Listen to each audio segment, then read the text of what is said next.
I wake up at 6:14 in the morning, and I did not set a single alarm the night before at all. I walk to the kitchen, I make my coffee, and I sit down quietly at the window by myself. My phone buzzes once, and I see it. $41 paid to me while I was sleeping peacefully last night. Not from my job, not from a side hustle, not from anything I traded my time and energy for. It came from owning something. And that single word changed everything I thought I knew about money and freedom. I think about the version of me from 5 years ago. The one who set 3 alarms every single night. The one who hated Mondays. The one who did not believe a morning like this one could ever exist for her. I did not get rich. I just hit a number. One specific number that changed the shape of my life. A number that pays my rent, my groceries, my gas. The life I used to fund only with my hours. I start with $10,000. I am 26. I have been saving carefully and quietly for 2 full years straight. I skipped the new phone, drove the old car, and ate at home on Friday nights instead of going out.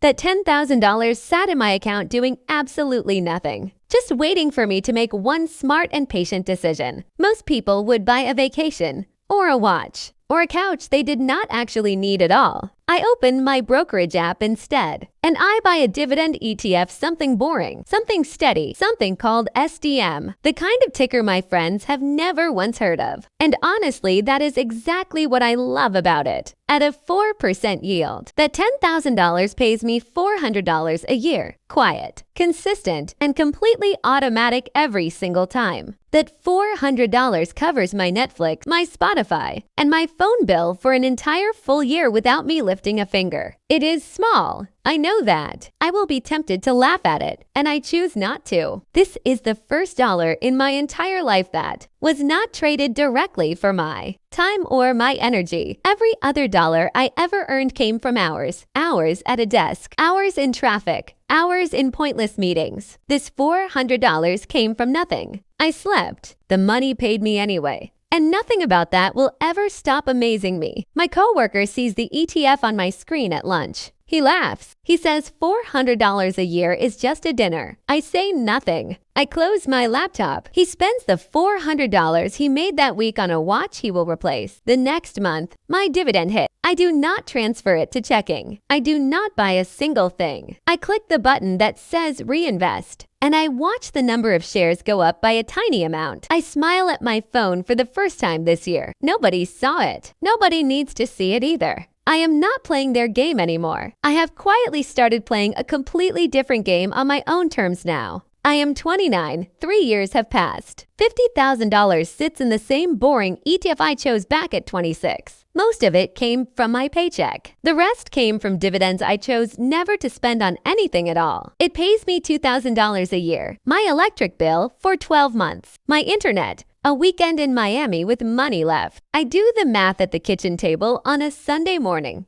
and I realize something that stops me completely still. For the next year, every time I flip a light switch, someone else is paying for it. My shares are. Every time I open the fridge, every time I charge my phone, my portfolio is quietly covering the cost for me. I tell nobody. That weekend, my sister gets engaged and the whole family meets together at a steakhouse to celebrate. My cousin orders a wine that costs more than my dividend made that entire month, and he raises his glass proudly. He says he just leased a brand new BMW. Everyone at the table claps and congratulates him enthusiastically. I order water. I eat my steak. I smile quietly and I feel something I cannot quite put into words yet. On the drive home, my boyfriend asks if something is wrong. He says I have been unusually quiet all evening long. I tell him I was just thinking. I do not tell him about the $900 monthly lease my cousin just signed. I do not mention the $11,000 a year gone, or that my $50,000 will quietly drop $2,000 into my lap. I just hold his hand at the red light. And for the first time in my life, I feel genuinely ahead. I am 32, $100,000, 6 figures, the number I used to dream about back in high school every single night. The number my father told me changes everything. It does not change everything, but it pays me $4,000 every single year. $4,000. A full year of groceries for one person. 12 months of bread, eggs, chicken, and coffee covered completely automatically. I walk through Whole Foods on a Saturday with this thought running quietly through my head the entire time I shop. Every item in my cart, somebody else is buying it. The money I own is buying it, not my labor. I laugh quietly in the produce aisle. A woman next to me smells a melon. She does not know my secret. Then it happens. A friend texts me that night, Marcus from college. He says he found something. A stock at 12%. He says 12% on $100,000 is $12,000 a year. He says I would triple my dividend if I switched now. I open the chart on my laptop. The yield is real, but the chart tells me a completely different and darker story. The stock has dropped 40% in 2 years. The dividend looks huge only because the price already collapsed beneath it completely. This is a yield trap. Every dollar of dividend is being paid out of a company that is actively bleeding out. The dividend will get cut. The price will keep falling. I will lose far more than I could ever possibly make. I close the laptop. I text Marcus back and I tell him to please be very careful with this one. He sends a laughing emoji. He buys $10,000 of it that same night, confident and excited about his big new find. 6 months later, the dividend gets cut in half. The stock drops another 30%. Marcus stops talking about it entirely after that. I keep my boring ETF. I keep getting my $4,000. I keep walking through Whole Foods on my quiet Saturday mornings. The rule at 6 figures is simple. If the yield looks too good to be true, it absolutely is every time. 12% is not opportunity. 12% is a warning. The patient 4% will outlast every shiny 12% offer every single time without fail. I am 35, $250,000. The number nobody at my job knows I have quietly been building. It pays me $10,000 a year. My car payment, my insurance, my gas for an entire year covered without my effort. I realized this on a Tuesday in March, sitting in traffic on my commute, thinking about what this number actually means for me. The man in the lane next to me is screaming at his phone, veins in his neck, clearly stressed about something urgent. His Tesla is brand new. His face is not. I can see the financial pressure written clearly all over his expression. I drive a 2019 Toyota, paid off 3 years ago. The Bluetooth still works. The seats are still fine and comfortable. My car owes me nothing. His car owes him $800 a month for the next 4 years of his working life. That night, I check my dividend account and the number is bigger than last month. It is always bigger than last month. I think about something my mother told me when I was 16. The richest people she knows drive the cheapest cars. I did not understand it then. I understand it completely and deeply and personally now, sitting in my paid-off Toyota driveway. At $250,000, the math stops being theoretical and starts paying for things I can actually touch and use every day. Most people at 35 have a car payment draining them monthly. I have a portfolio that quietly pays me instead every year. I park in my driveway that night and I sit in the car for a minute before going inside my home. I am not in a hurry anymore. I have not been in a hurry for a long time, and it feels right. I am 38, $500,000, the number that changes how I sleep at night, completely and permanently and peacefully. It pays me $20,000 a year, rent in most of America, or a paid-off mortgage payment in the rest of it. Groceries, gas, power, internet, the basic shape of an entire life, covered quietly and automatically by money I already own now. This is the famous 4% rule. The number financial planners have used 430 years as the floor for true independence. At $500,000 invested, I could quit my job tomorrow and not starve. I would not be rich, but I would be free.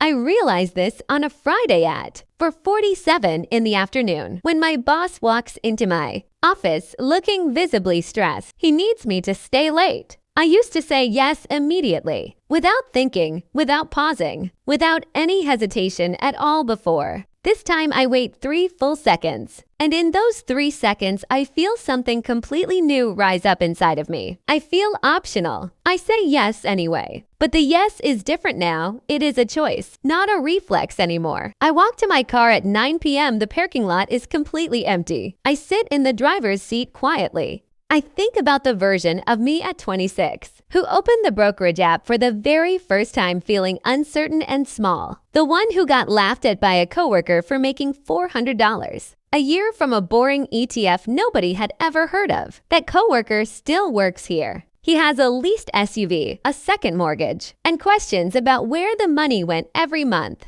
I drive home. I eat leftovers. I go to bed at 11. I do not check my dividend account tonight at all. I do not need to. The math is doing exactly what the math does, quietly and consistently, whether I watch it or not. $500,000 does not make me free, but it gives me the most powerful word in the English language, no. And no is the most expensive word I have ever learned to say. It costs nothing and it is worth everything now. I am 41, $1 million.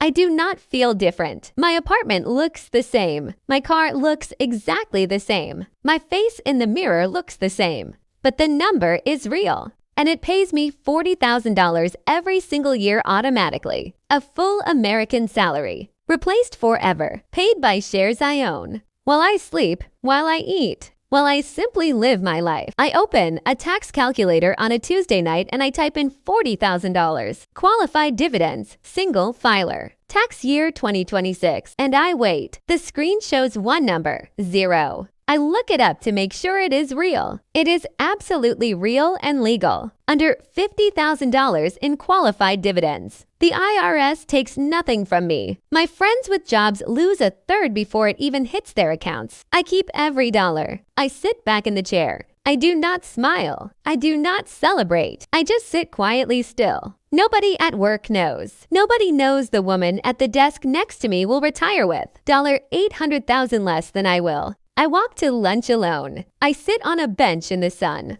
I eat a sandwich I made at home myself. $1 million does not buy a yacht. $1 million buys silence. The kind of silence that feels like complete permission. The kind where I sit in a chair on a Tuesday night and realize I do not need anyone's permission anymore at all. I am 44, $1.5 million. It pays me $60,000 a year. What the average American retiree actually spends. Replaced forever without selling shares. I do not touch the principal. The principal keeps growing. The dividend keeps paying. The system keeps doing exactly what it was built to do. I read a headline that morning over my coffee. Northwestern Mutual 2026. Study says Americans now need $1.46 million to retire comfortably. I read the number twice. I already have more than that. I sit at my kitchen window with my coffee and I breathe. The street outside is busy. People driving to jobs. People stuck in traffic. People running late for things that feel urgent to them. I used to be one of them. I think about the version of me at 26 with $10,000 and a quiet dream. The girl who clicked reinvest for the first time and laughed at over $400 and kept going anyway through all of it. That dividend grew. That girl grew up. The system did exactly what the system does when you are patient and consistent and quiet. I walk to my desk. I open my laptop. I write one email to my boss. I hit send and I feel calm.